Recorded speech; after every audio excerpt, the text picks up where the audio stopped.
Jews in order to don't you stick things in my face.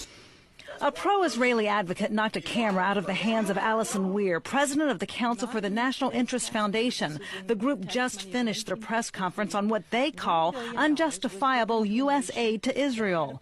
The two sides met when the press club scheduled a pro-Israeli news conference to follow, held in the same room. The altercation illustrates heightened tensions on differing views regarding America's relationship with Israel.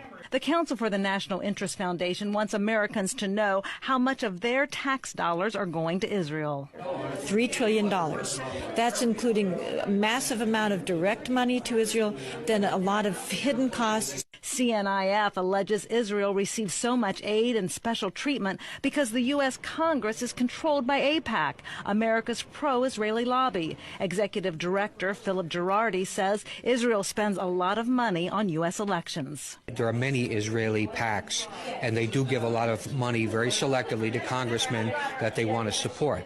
The Council for the National Interest Foundation says many members of Congress fear if they don't always side with Israel, that they will face retaliation in their own re-election campaigns. If a congressman crosses the Israel lobby by voting against aid for Israel or voting against some legislation that Israel favors, they very often will find that the next time they're running for office, there will be a candidate put up against them who is very well funded.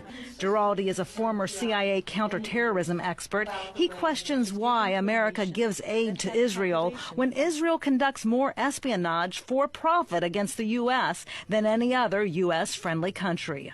They steal military technology. They steal information that is useful for telecommunications. Retired Lieutenant Colonel Karen Kotowski works at the Pentagon and says Israel receives preferential treatment. We do not question what the Israelis want. Kotowski believes America is beginning to take more interest in U.S. foreign policy in the Middle East, in large part due to tough economic times. More and more Americans want to know where their hard-earned tax dollars are going.